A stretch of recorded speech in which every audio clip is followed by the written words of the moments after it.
Hey guys. Okay, so before I dive into the major events of this chapter, I do want to get the only issue I have with it out of the way, which is Oda better have a damn good reason for bringing Orochi back in the story again. Because at this point, his survivability is getting a little bit too much to handle. Like, I get that he basically has the abilities of the Japanese equivalent of a Hydra, and I do stand by that his character is basically well done right, but at this point, either kill him or have him surrender to like the Alliance, because I just don't see any purpose beyond those two things for him to be in the story anymore. Like the only other thing I can think of as to the reason as to why Oda is keeping him alive is even like keeping him alive or doing anything with him is wanting to do anything with him anymore is to have Orochi into a situation where he swallows his pride and actually ends up helping the Alliance or Momo and Luffy in some way, or helping Momo and Luffy fight Kaido, which either of those seems to be what this is setting up for. That he pretty much has no other, like, he's stuck between two sides that hate him, both the Alliance and the and the and the Beast Pirates. So he pretty much has no other option but to fight Kaido in some way. Now, but for me, even if that is the case, Orochi just kind of lost relevance in the story for me the moment Kaido beheaded him the first time, and only got worse after the Akazeya 9 did the same thing in his in his Devil Fruit, like in his Devil Fruit Orochi form.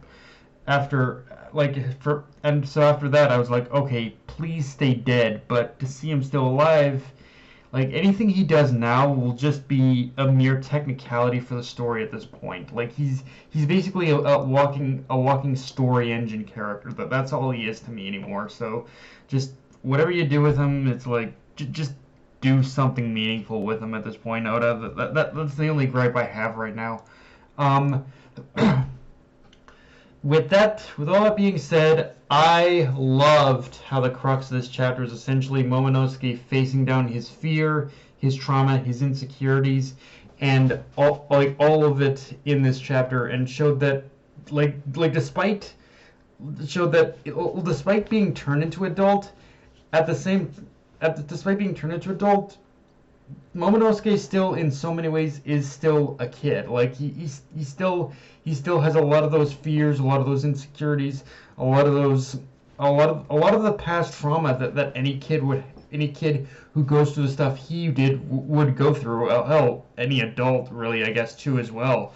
And like all his fear, all his trauma, those are things that, whether he's a kid or an adult, he still has to face on his own. And Kaido, in this chapter, was pretty much the pure representation of all of that. All that was the pure representation of all of that of that darkness, all the darkness within Momonosuke, all of what everything he feared up to this point. He was facing it down in this moment. And whereas Luffy, on the other hand, just by telling Momo, you don't have to be afraid, because as long as I'm here, there's nothing to fear about Kaido, because I'll win.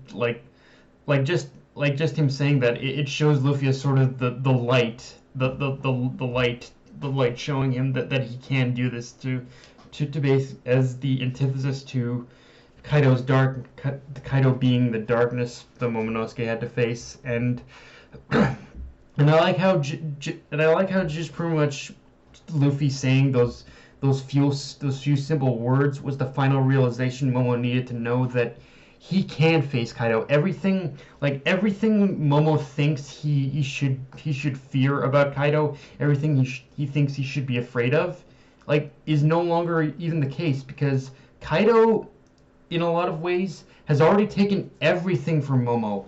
Wano, his father, his mother, his country, just everything that Momo loved, Kaido has already taken from him.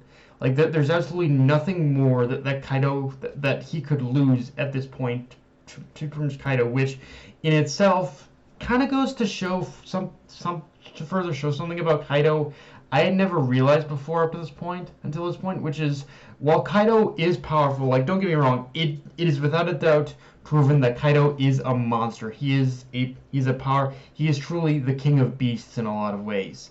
But in every single display of power Kaido shows, whether that's through himself or his crew, you almost also get the feeling he's overcompensating for something. And no, I don't mean overcompensating in that way, but more like just permission in the same way that that Momonosuke had to face his fears, his fears through had to face his fears through Kaido, and that he had to confront everything he experienced.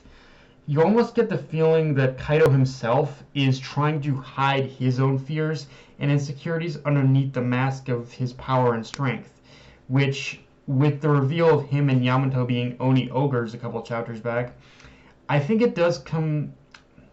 I think a lot of any kind of fear or insecurity that Kaido may have, it does come from a place of being part of that tribe. Because again, going off something I had said previously, Oni and ogres in ancient Japanese myth were pretty much persecuted as evil spirits and treated as such. So it'll be interesting to kind of explore that side of to see that side of Kaido's history, and see how much of that actually kind of lines up with pretty much what we know, but with what we know currently, and with what we know about Kaido and Yamato being ogres and whatnot. I'll be really curious I really want to know how he's going to expand on that element for sure.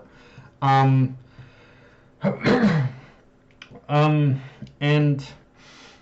because of that, and yeah, just in general, it was really like Momo confronting his fear and his trauma in terms of what Kaido had done to him. It's not something I really ever thought about, but looking back at all of Momonosuke's past experiences with Kaido up to this point, it does make sense that this would be something he would have to do. He would have to become, in order to truly become a man, in order to truly become the leader of Wano, he would need to face his fears head on. And in this chapter, just by the simple act of biting onto Kaido's tail, or to bite at the Kaido's body, that in itself, he had faced all his fears in that single moment. He took everything from him, and because of that, he had nothing to fear, and I love it. And yeah, I don't care if it's convenient seeing Luffy and Kaido split the clouds with their clash along. I don't care if it's convenient seeing Luffy and Kaido splitting the clouds with their clash, allowing Inuarashi and Nekomamushi to transform one final time to defeat Sparrow and Jack. I don't care if it was convenient. All that shit was just too perfect. That's the kind of sequential story. That's the kind of sequential storytelling that does get you hyped and make you truly believe there is still a chance to in order to turn things around and just return one of the way it used to be. And of course, obviously, my thoughts on Sparrow at this point. He needed to get his ass fucking handed to him, and please, Sparrow, do not get the fuck back up, because you annoy me even more than Orochi, and that was a fucking L you need to hold on to, bro. Do not get the fuck back up. I do not care. Just take the L, fuck off. That's all I gotta say. Now, granted, it is through seeing Jack and Sparrow defeated that I am seeing more and more in this week's chapter that I think the last 9 chapters scheduled to be released this year are really just going to be for the purpose of seeing more of the Straw Hats and their allies clearing the field and defeating any of the remaining big players in this arc that aren't Kaido, with little bits of the Kaido fight sprinkled throughout, and in general just tying up any loose ends with the conflicts on Onigashima. Then next year is when Oda's going to go full force into the final fight of Luffy, Yamato, and Momonosuke versus Kaido. That kind of feels like the vibe I'm getting after this chapter. Now, how much longer the fight with Kaido is going to take is going to be another question entirely. And if I had to put a ballpark on it, I'd say anywhere in the ballpark of 20 chapters, or a little bit more than that. That's kind of where I'm thinking, because again, Oda still has to kind of give us a bit of a. I think Oda still is planning to give us a little bit of a backstory with Kaido himself. So like, taking that into account, I think it will probably be around 20, maybe 25 chapters. I don't know, because I'm also trying to take into because on top of like any potential backstory with Kaido, I'm also trying to take into account how many chapters there will be for wrapping up Wano itself, and that's really the only thing that makes the most amount of sense to me right now. But yeah, guys, that's pretty much all I got for this review. If you enjoyed the video, like, comment, subscribe.